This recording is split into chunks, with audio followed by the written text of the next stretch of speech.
সত্যি কথা বলতে এই অন্নপূর্ণা যোজনার অ্যাপ্লিকেশনের চক্করে যারা সাইবার ক্যাফেতে কাজ করছে তারা কোনদিন হয়তো মার খেয়ে যাবে। এই ওয়েবসাইটটা যখন তখন নিজের মতো মুড চেঞ্জ করছে। আমরা সবাই জানি যে যেই ফোন নাম্বারে ওটিপি দিয়ে আমরা রেজিস্ট্রেশন করেছি সেই ফোন নাম্বার লগ ইন করলে সেই হেড অফ দ্য ফ্যামিলি এবং তার পরিবারে যে মহিলাদের নাম আছে যারা এলিজিবল তাদের নাম দেখায়।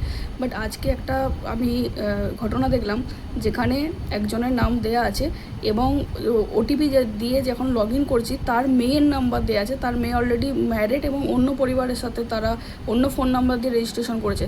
আবার তার মেয়েকে ফোন করে যখন বললাম আপনি আপনার ফোন নাম্বার যেটা দিয়ে ফিল আপ করেছেন সেই নাম্বারটা দিয়ে বলুন, একটা ওটিপি যাবে বলবেন, যখন দেখছি ওই একই নাম দেখাচ্ছে। মানে বিয়ে হয়ে মেয়ে অন্য শ্বশুরবাড়িতে চলে গেছে, সেখানে তারা ফ্যামিলিতে আলাদা ফোন নাম্বার দিয়ে আলাদাভাবে রেজিস্ট্রেশন করেছে। আর এখানে তার বাবা এবং তার মা দুজনে আলাদা অন্য নাম্বার দিয়ে করেছে এবং দুটো ফোন নাম্বার আলাদা। তারপরও ওখানে দেখাচ্ছে যে একই নাম, তার মেয়ে আর জামাইয়ের নাম দেখাচ্ছে। তারপর যখন বারবার ও সার্চ করে দেখলাম ওপর দিকে এইখানে একটা অপশান আছে 1 of 2 বলে অপশন আছে, যেখানে দেখছি যে দুটো একই মানে একটা ফোন নাম্বার দিয়ে দুটো অ্যাপ্লিকেশন আইডি দেখাচ্ছে এবং সেটা ফার্স্টে মেয়ের নাম দেখাচ্ছে।